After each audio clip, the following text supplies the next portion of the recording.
नमस्कार, मैं हूं प्रीति रघुनंदन और आप देख रहे हैं नंबर 1 शो कच्चा चिट्ठा। इस वक्त पूरी दुनिया, खास तौर पर अमेरिका और यूरोप में एक डर सबको सता रहा है। एक खौफ में सभी सहमे हुए हैं। ये डर है परमाणु प्रलय का। युद्ध में एटम बम हमले की लगातार चिंता बनी हुई है। पुतिन की परमाणु बम वाली धमकी के बाद रूस के दुश्मन देश की जनता अब बंकर की शरण में जाना चाहती है। कई सुपर रिच लोगों ने परमाणु हमले की सूरत में बचने के लिए लाइफ बोट की तरह बंकर का निर्माण करवा लिया है और इन बंकरों में 1-2 साल नहीं 5 सालों तक आलीशान जिंदगी जीने का पूरा इंतजाम होता है। इस स्पेशल रिपोर्ट में देखिए कैसे न्यूक्लियर बम के धमाके से बचाएगा ये बंकर।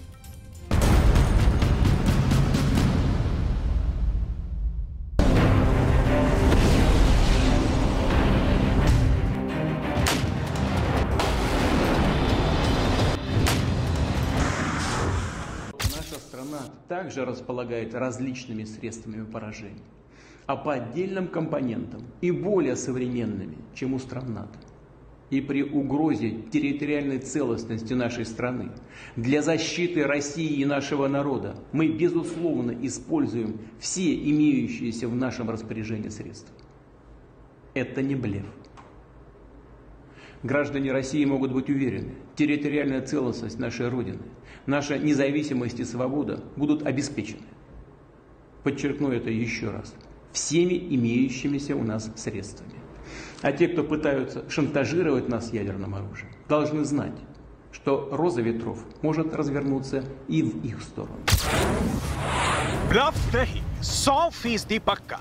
हालांकि बाद में रूस ने पुतिन के बयान का आशय समझाया और बात अस्तित्व की आ जाए तो दुनिया को परमाणु बम से उड़ा देने की चेतावनी का सबब बताया। लेकिन तब तक न्यूक्लियर वॉर की आशंका से सहमे लोगों ने बचने का इंतजाम शुरू कर दिया है। परमाणु विस्फोट होगा तो ये सुपर रिच बिजनेस टाइकून अपने बंकर में छिप जाएंगे और बंकर का दरवाजा साल 2 साल के लिए नहीं 5 सालों के लिए बंद कर दिया जाएगा। मतलब दुनिया से कनेक्शन कट, लेकिन पूरी तरह आलीशान तरीके से जिंदा रहेंगे वो लोग जो बंकर में छिपे होंगे। असल में दुनिया भर में इस वक्त कई बंकर मौजूद हैं, जिसे दुनिया के बड़े कारोबारियों और उद्योगपतियों ने तैयार करवाया है। धरती पर किसी भी तरह के जानलेवा खतरे से बचने के लिए ये बंकर कितने मॉडर्न हैं, इनकी क्षमता देख आप हैरान हो जाएंगे। इस बंकर में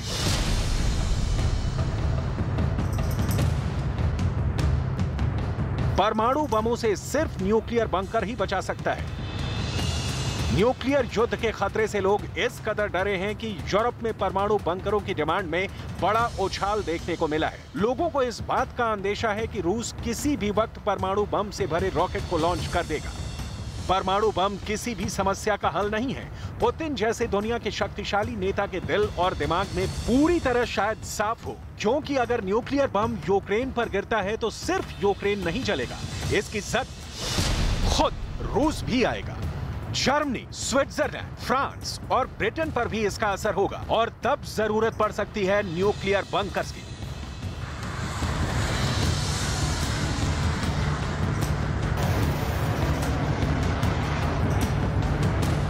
इसलिए बंकर्स रूस की भी जरूरत है और यूक्रेन की भी।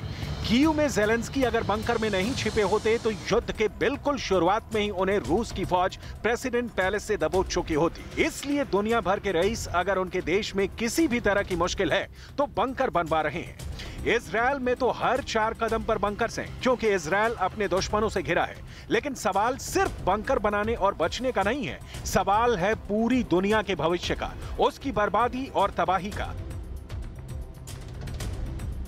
यहां यह जानना बहुत जरूरी है कि कैसे काम करता है न्यूक्लियर बंकर। न्यूक्लियर बम के कारण एक बड़ा धमाका होता है। अगर इससे सीधे संपर्क में कोई आ जाए तो उसे यह पता भी नहीं चलेगा कि वो कब राख बन गया।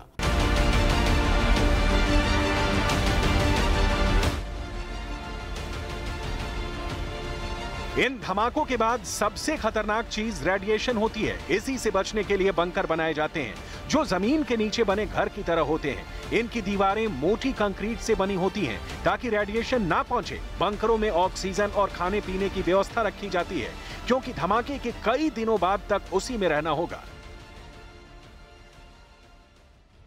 कोल्ड वॉर के समय भी बड़ी संख्या में न्यूक्लियर बंकर बने थे। परमाणु बम बनाने के पीछे ये सिद्धांत होता है कि हमारे अस्तित्व को तबाह करने वालों को हम तबाह कर देंगे, धरती से उसका सर्वनाश कर देंगे, यानी पूरी की पूरी आदमियत साफ। ये परिस्थिति बार बार उठती है, लेकिन ये गुमान की बात है कि दूसरे वर्ल्ड वॉर से दहली दुनिया में परमाणु हमला उसके बाद नहीं हुआ। पुतिन भी शायद नहीं करें, लेकिन जब पुतिन परमाणु हमले की बात करेंगे तो सहम जाना बहुत स्वाभाविक है, क्योंकि सिर्फ पुतिन नहीं, उनके बहुत करीबी भी कह रहे हैं कि यूक्रेन में जीते गए क्षेत्र को बचाए रखने के लिए रूस अपना सबसे पावरफुल हथियार इस्तेमाल करेगा।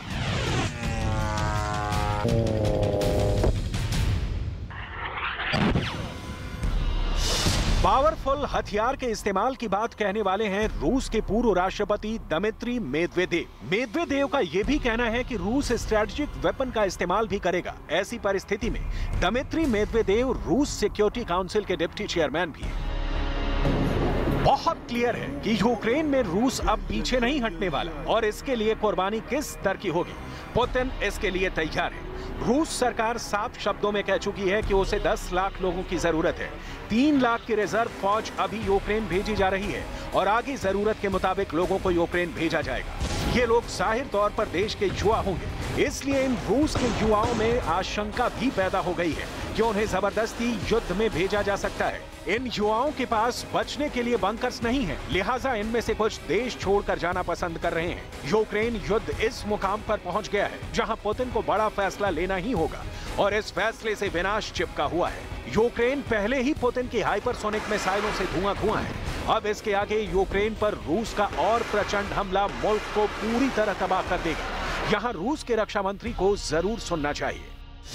3 लाख की सेना यूक्रेन भेजी जाएगी। ये संख्या युद्ध की शुरुआत में 1.5 लाख थी। सेना यूक्रेन को रूस के विजित क्षेत्रों पर दोबारा कब्जे को रोकेगी और पूरे डॉनबास क्षेत्र पर नियंत्रण करेगी।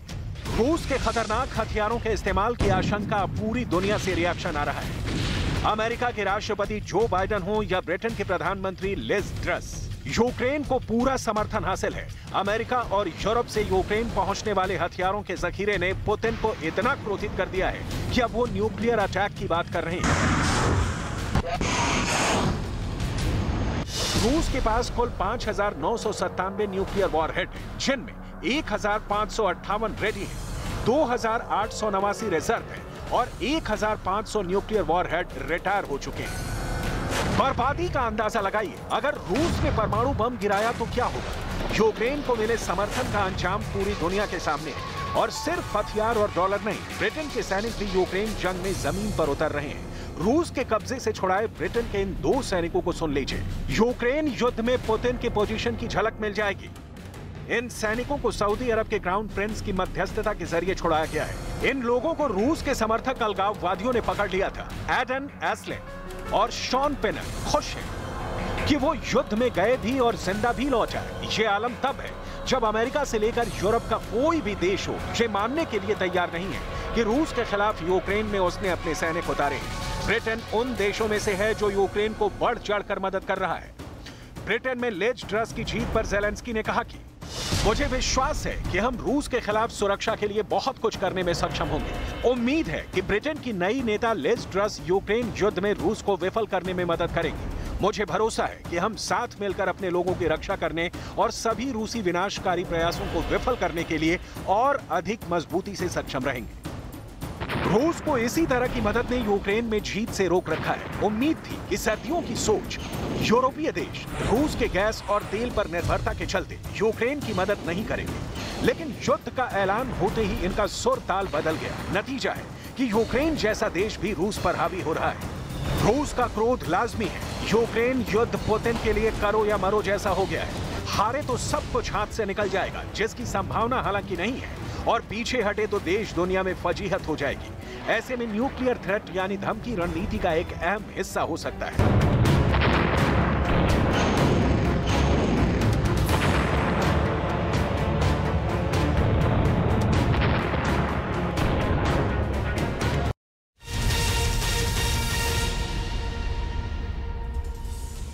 खार्की में हार के बाद लोगों को ये लग रहा था कि रूस की सेना के कंधे झुक गए हैं, लेकिन वॉशिंगटन पोस्ट में एक लेख छपा है और इस लेख में बाइडेन को ये समझाने की कोशिश की गई है कि पुतिन अब घायल शेर है और उनसे टकराने से पहले अमेरिका को और सोच विचार कर लेना चाहिए। क्या और जानकारी आ रही है इसके बारे में, ये रिपोर्ट देखते हैं।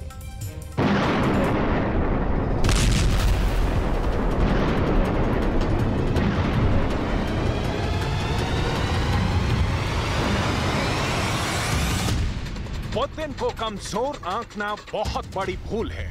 पूरी दुनिया में पुतिन ही वो शख्स हैं जिनसे नाटो के 30 देश खौफ खाते हैं और यही वजह है कि पुतिन ने सिर्फ एक बयान दिया और नाटो के 30 देशों में खलबली मच गई। वो अमेरिका जो अपनी ताकत पर इतराता है, पुतिन के बयानों पर पलटवार करने से पहले कई बार सोचता है। पुतिन ने पूरे यूरोप और अमेरिका को जो धमकी दी थी, उसका असर अब दिखने लगा है। अमेरिका के बड़े बड़े बुद्धिजीवियों के माथे पर बल पड़ रहे हैं और काफी सोच विचार कर अब अमेरिका के इन्हीं बुद्धिजीवियों ने बाइडेन को हिदायत दी है कि वो पुतिन से टक्कर लेने से पहले उनकी बात सुन ले, वरना पूरा अमेरिका मुश्किल में पड़ जाएगा।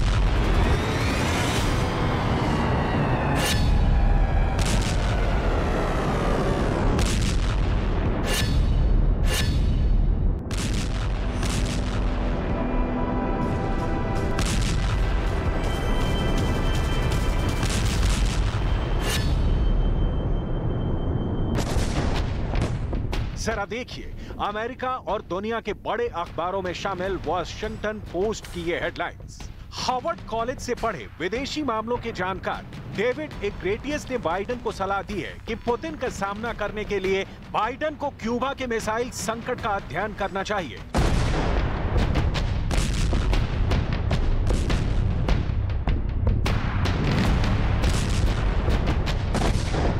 वॉशिंगटन पोस्ट के इस हेडलाइंस में समझ में आता है कि पुतिन का खौफ क्या है।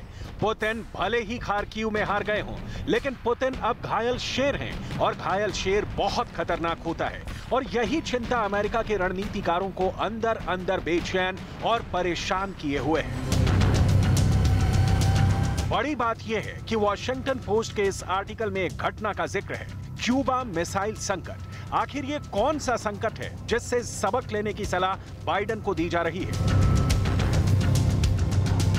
आपको बता दें कि यह अमेरिका के इतिहास के सबसे बड़े संकटों में से एक माना जाता है, जब पूरा अमेरिका सोवियत संघ की मिसाइलों के दायरे में आ गया था। सबसे पहले पुतिन का वो बेखौफ बयान सुनिए, जिसके बाद अमेरिका के बड़े बड़े एक्सपर्ट्स के पसीने छूट रहे हैं।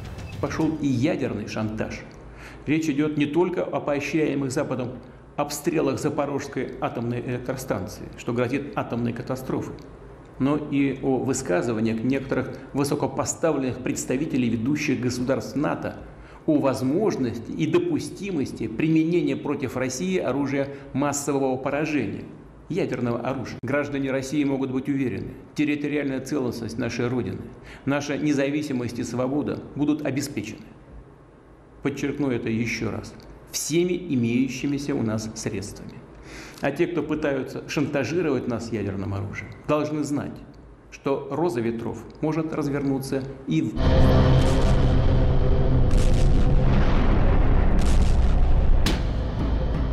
यही पुतिन की वो परमाणु धमकी है जिसके बाद वॉशिंगटन पोस्ट में लिखा गया है कि रूस के द्वारा परमाणु हमले की आशंका अभी छोटी है, लेकिन धीरे धीरे परमाणु हमले की आशंका बढ़ रही है। वॉशिंगटन पोस्ट में बाइडेन को बिल्कुल साफ साफ ये हिदायत दी गई है कि पुतिन को कमजोर समझने की भूल ना करें। पुतिन अपने असफल आक्रमण को सफल बनाने के लिए परमाणु बम का हमला भी कर सकते हैं।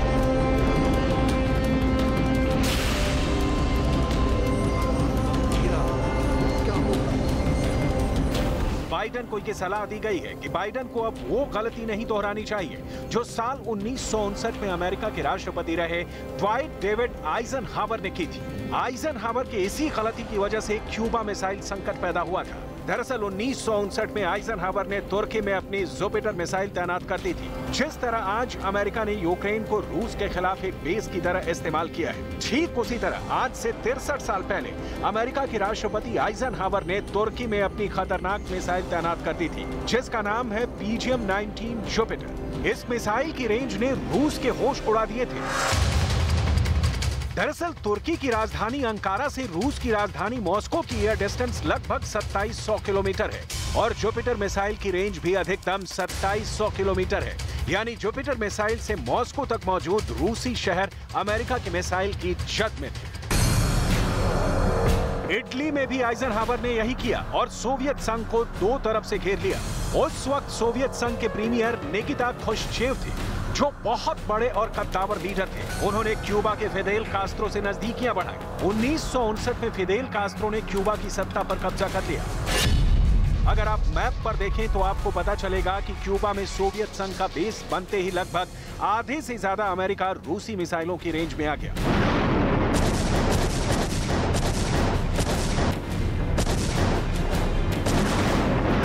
अक्टूबर 1961 में निकिता ख्रुश्चेव ने ऐसी चाल चली कि अमेरिका पस्त हो गया।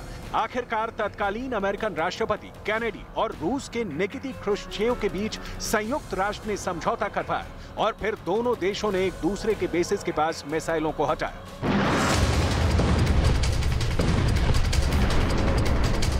अब वॉशिंगटन पोस्ट के लेख में बाइडेन को यही समझाने की कोशिश की गई है कि पहले सोवियत संघ के पास इंटरकॉन्टिनेंटल बैलिस्टिक मिसाइल नहीं थी, इसलिए रूस ने क्यूबा को बेस बनाया। लेकिन अब तो पहले से ही रूस के पास इतने खतरनाक हथियार हैं कि पुतिन अमेरिका को मॉस्को में बैठे बैठे भी दहला सकते हैं। वॉशिंगटन पोस्ट ने अमेरिका के उन हथियारों का जिक्र किया है जिसकी चेतावनी खुद पुतिन भी दे चुके हैं। Тем, кто позволяет себе такие заявления в отношении России, хочу напомнить, что наша страна также располагает различными средствами поражения, а по отдельным компонентам и более современными, чем у стран НАТО. И при угрозе территориальной целостности нашей страны для защиты России и нашего народа мы, безусловно, используем все имеющиеся в нашем распоряжении средства.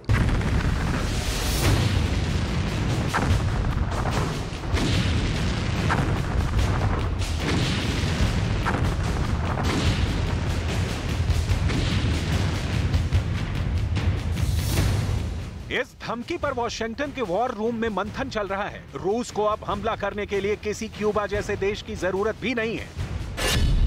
रूस के मॉस्को से अमेरिका के वॉशिंगटन की दूरी 7,800 किलोमीटर है, लेकिन ये दूरी रूस की मिसाइलों की ताकत के सामने कुछ भी नहीं है। RS-36 सैटर्न मिसाइल की रेंज सबसे ज्यादा 16,000 किलोमीटर है। RS-28 सरमत की रेंज 10,000 किलोमीटर से भी ज्यादा है।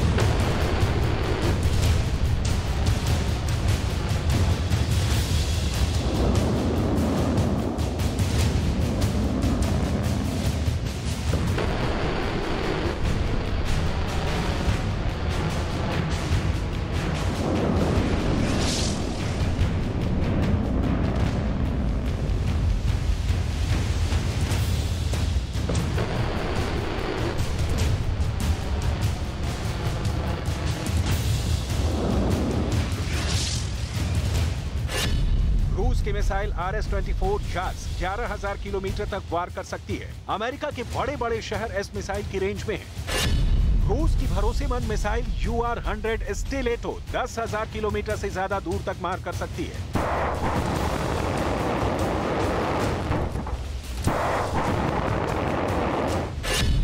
ये है टोपोल इंटरकॉन्टिनेंटल बैलिस्टिक मिसाइल, जिसकी रेंज है 11,000 किलोमीटर और इसी मिसाइल का नया वर्जन टोपोल M बेहतर गाइडेंस के साथ, जिसकी रेंज 11,000 किलोमीटर है।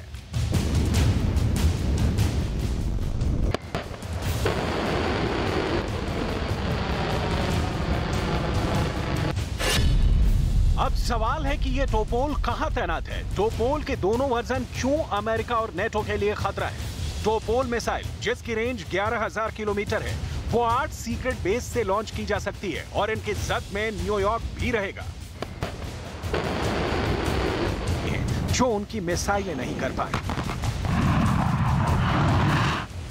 रूस की ये वो मिसाइल हैं जिनसे अमेरिका सबसे ज्यादा डरता है, जिनको देखकर अमेरिका और नेटो चाहकर भी रूस का कुछ नहीं बिगाड़ पा रहे। पुतिन के ऑफिस की तरफ से भी पहले ही खुल्लम खुल्ला बोला जा चुका है कि रूस के अस्तित्व पर खतरा आया तो परमाणु बम का इस्तेमाल नहीं हो। इसकी कोई गारंटी नहीं दी जा सकती।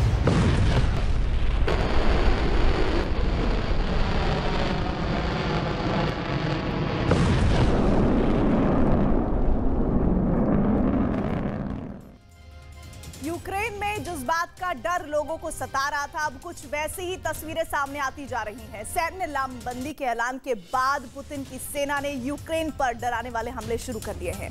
रूस की डिफेंस मिनिस्ट्री की तरफ से जारी वीडियो में यूक्रेन पर भयानक हमले का दावा किया जा रहा है।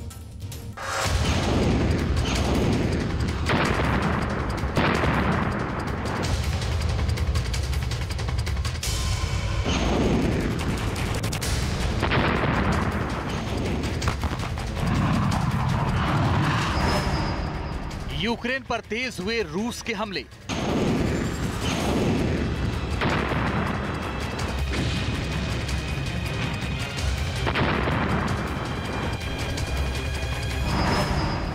मल्टीपल रॉकेट लॉन्चर से घातक वार।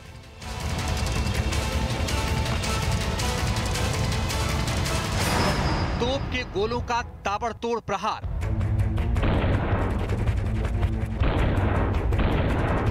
यूक्रेन में पुतिन की वॉर मशीनरी का टॉप गियर लग चुका है।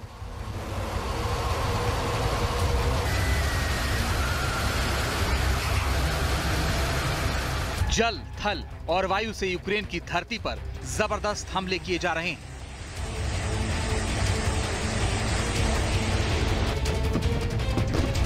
रूस के लड़ाकू विमानों का नया दस्ता यूक्रेन के आसपास को दहलाने पर आमादा है। ये वॉर जोन ऐसी हो चुकी है जहां यूक्रेन को सबक सिखाने के लिए रूस की सेना भयानक हमलों को अंजाम दे रही है।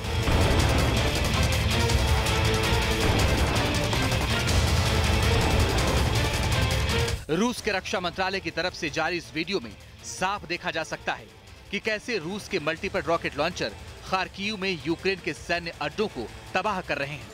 दावा किया जा रहा है कि खार्किव में यह हमला यूक्रेन की 14वीं और 93वीं ब्रिगेड पर किया गया है। इसके अलावा खेरसोन में 46वीं एयर मोबाइल ब्रिगेड को भी रूस ने टारगेट किया है। जानकारी के मुताबिक रूस के लगातार हो रहे घातक हमलों में यूक्रेन को भारी नुकसान पहुंचा है। इतना ही नहीं, रूस के मिसाइलों ने बीते 24 घंटों में जापोरिजिया के कई अहम ठिकानों को बर्बाद कर दिया है। ये वही इलाका है जिसे यूक्रेन की सबसे बड़ी संवेदनशील जगह माना जाता है।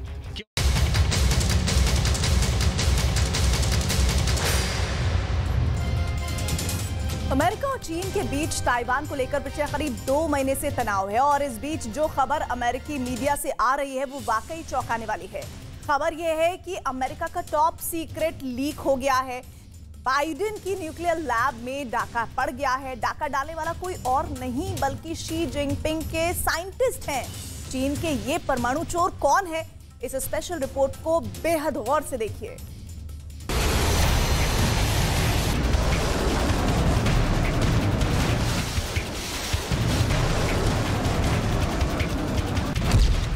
DF-21 की रेंज 2000 किलोमीटर। ये चीन की कैरियर किलर मिसाइल है।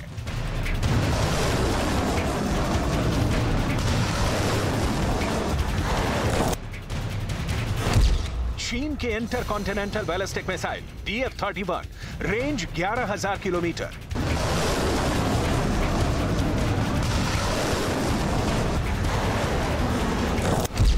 चीन की DF-41 इसकी रेंज 15000 किलोमीटर।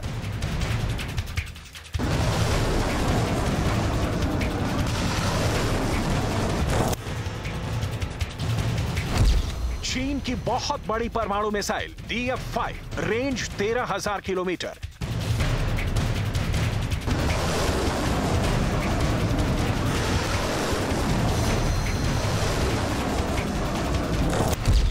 चीन की पनडुब्बी से दागी जाने वाली मिसाइल रेंज 8000 किलोमीटर से ज्यादा है।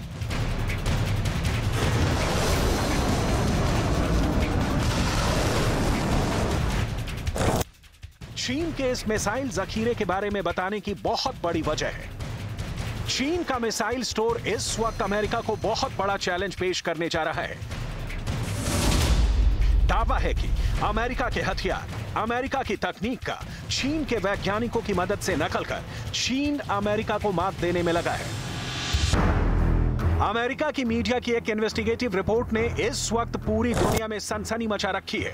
दावा किया गया है कि अमेरिका पर बड़ा खतरा मंडरा रहा है, क्योंकि अमेरिका के टॉप न्यूक्लियर लैब में काम कर चुके वैज्ञानिक अब चीन के लिए मिसाइल और ड्रोन बना रहे हैं। अमेरिका के एनबीसी न्यूज ने एक प्राइवेट इंटेलिजेंस रिपोर्ट के हवाला देते हुए कहा कि इन वैज्ञानिकों की वजह से अमेरिका की राष्ट्रीय सुरक्षा खतरे में आ गई है। स्ट्राइडर टेक्नोलॉजी की तरफ से आई इस रिपोर्ट में दावा किया गया है कि पिछले 2 दशकों में अमेरिका की top nuclear lab Los Alamos national laboratory में काम करने वाले कम से कम 154 चीन के वैज्ञानिक वापस अपने देश आ गए हैं। ये सभी वैज्ञानिक अब चीन में एडवांस हथियार बनाने वाले स्पेशल प्रोजेक्ट को आगे बढ़ा रहे हैं। दावा तो यहां तक है कि इनको चीन की सरकार ने एक प्लान के तहत वापस बुलाया है।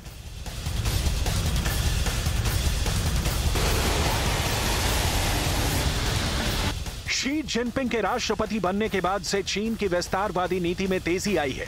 जिनपिंग जानते हैं कि जब तक उनकी सेना वर्ल्ड क्लास नहीं होगी, तब तक वो अपने मकसद में कभी कामयाब नहीं हो पाएंगे। चीन की सेना पिछले कई वर्षों से एक खास मिशन की तैयारी कर रही है।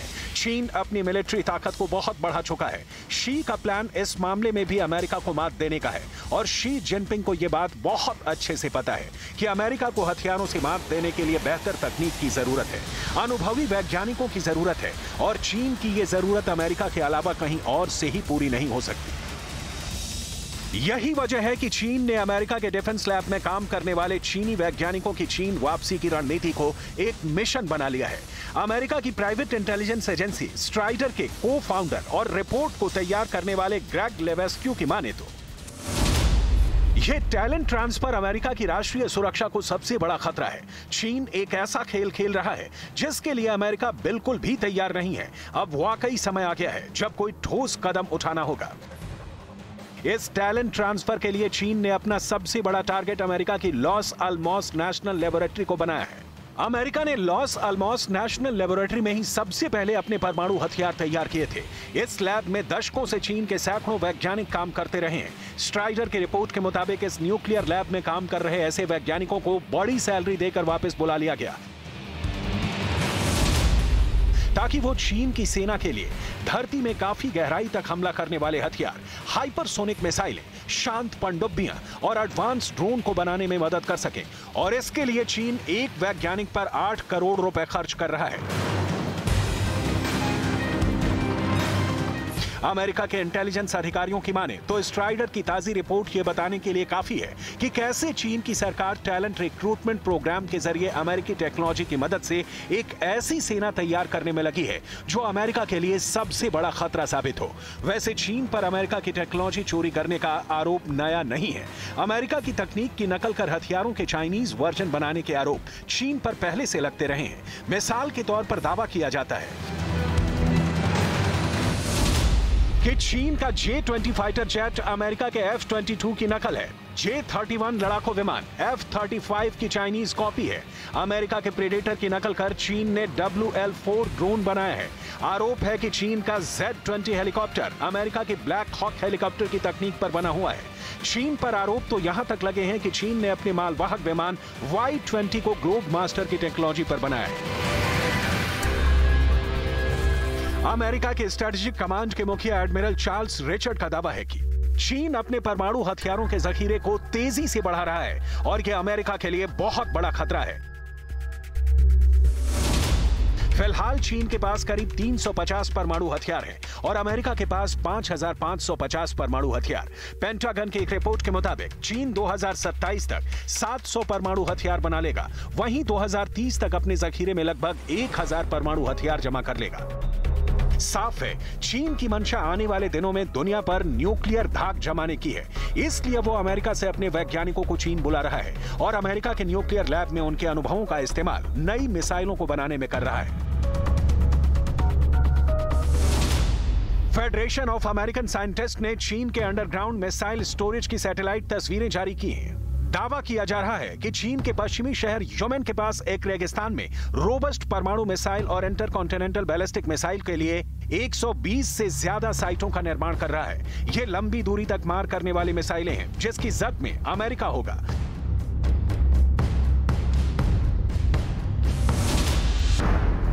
चीन से अमेरिका की दूरी करीब 11,600 किलोमीटर की है। ऐसे में अगर उसकी अमेरिका से ठनी तो युद्ध का हथियार चीन के इंटरकॉन्टिनेंटल बैलिस्टिक मिसाइलें बनेंगी। अगर अमेरिका पर मिसाइल अटैक करना होगा तो जिनपिंग की सेना DF-31 मिसाइल से हमला कर सकती है, जिसकी रेंज 7,000 से 11,000 किलोमीटर है। दूसरा विकल्प 4500 से 5500 किलोमीटर रेंज तक मार करने वाली DF-4 मिसाइल होगी। चीन DF-41 मिसाइल से भी वार कर सकता है, जिसकी रेंज 12,000 से 15,000 किलोमीटर है, या फिर DF-5 मिसाइल से हमला कर सकता है, जो 13,000 किलोमीटर की दूरी तक आग बरसाने की ताकत रखती है।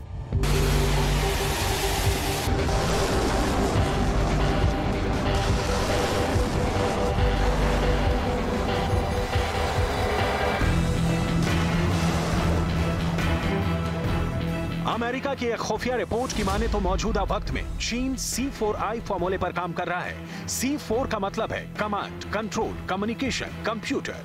वहीं I का मतलब है इंटेलिजेंस।